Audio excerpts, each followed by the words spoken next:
Selamat pagi Bapak, Ibu, Saudara-saudari dimanapun berada yang dikasihi oleh Tuhan. Salam damai hati kudus Yesus yang Maha Kudus, dalam nama Bapa dan Putera dan Roh Kudus. Dari kesejukan dan ketentraman bumi Surakarta, Jawa Tengah, saya Robertus Demes Kakung Wisnuntoro menghaturkan kepada Anda renungan singkat di pagi hari ini, Senin 4 Juli 2022 yang memasuki pekan biasa ke-14.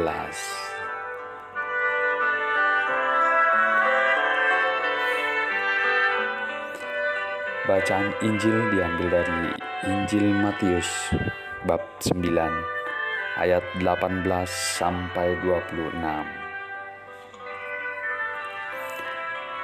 Sementara Yesus berbicara demikian kepada mereka, datanglah seorang kepala rumah ibadat, lalu menyembah Dia dan berkata, "Anakku perempuan baru saja meninggal, tetapi datanglah dan letakkanlah tanganmu atasnya, maka ia akan hidup."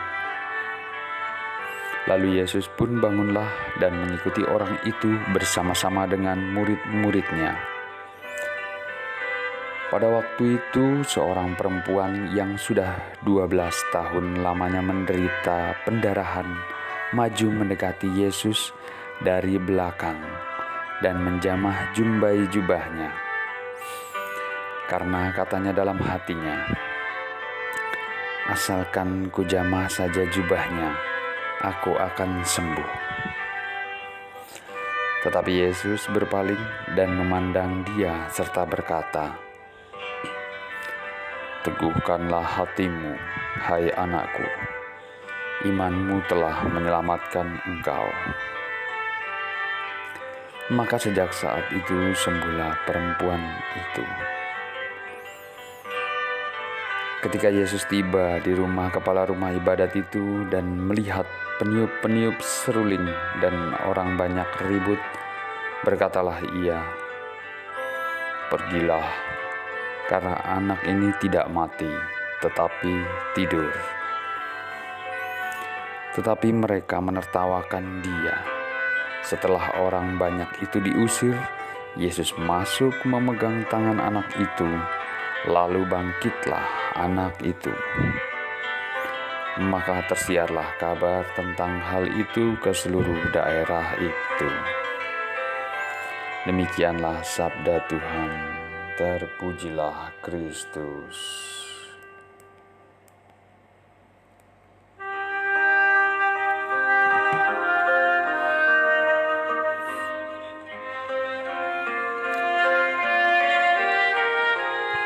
Bapak, Ibu, saudara-saudari yang dikasihi oleh Tuhan,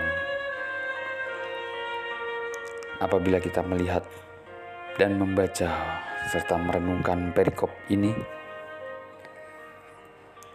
ada 3 peristiwa penting yang terjadi di dalam perikop ini, yaitu yang pertama adalah kepala rumah ibadat yang meminta Yesus untuk meletakkan tangannya atas anaknya yang sudah meninggal. Peristiwa yang kedua yaitu perempuan yang mengalami sakit pendarahan selama 12 tahun lamanya. Dan peristiwa yang ketiga adalah ditertawakannya Yesus oleh para peniup-peniup seruling dan orang banyak yang hadir dalam upacara adat atas kematian anak dari rumah kepala ibadat.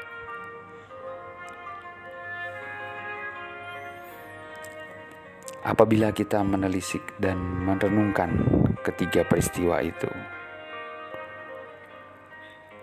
hal ini berkaitan dengan iman. Iman kita kepada Tuhan Allah. Apabila kita berbicara mengenai iman, apakah itu iman?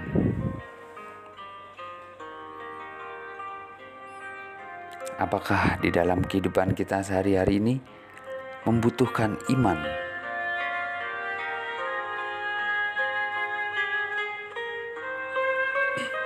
Iman memang tidak bisa diraba, tidak bisa dilihat secara fisikal.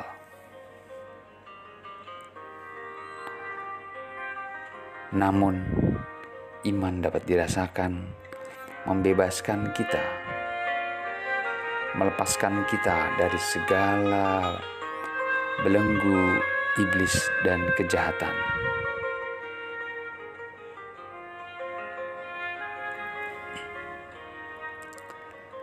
Lalu bagaimana kita bisa meningkatkan dan menguatkan iman kita layaknya kepala rumah ibadat yang yakin akan kepercayaannya, akan imannya bahwa Yesus dapat membangkitkan anaknya yang sudah meninggal. Dan juga perempuan yang sudah 12 tahun lamanya menderita sakit pendarahan. Ia menguatkan dan meneguhkan imannya bahwa ia yakin Yesus dapat menyembuhkan. Bahkan tidak perlu Yesus memperhatikan dia, melihat dia. Dengan imannya, dia yakin hanya dengan menyentuh jubahnya saja, ia akan sembuh.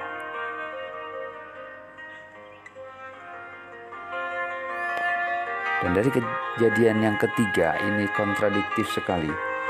Bahwa ini menunjukkan bahwa ada orang-orang yang tidak memiliki iman kepada Yesus. Ia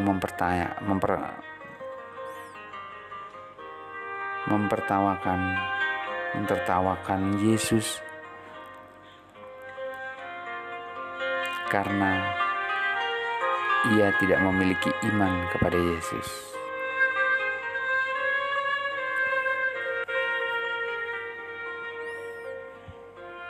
Dari ketiga peristiwa itu, yang memiliki iman kepada Yesus akan diselamatkan, akan dibangkitkan, dan akan disembuhkan.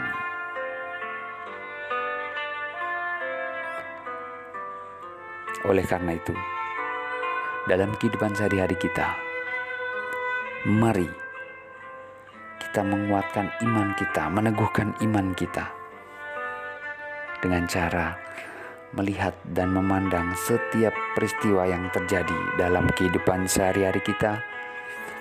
Kita gunakan, kita yakinkan bahwa Tuhan dapat membantu menyelesaikannya.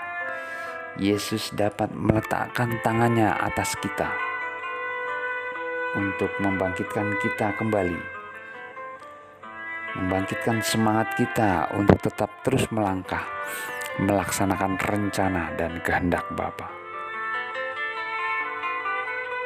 Kita yakinkan, kita teguhkan iman kita akan Yesus bahwa Dia menyertai kita selalu dan sepanjang masa. Amin.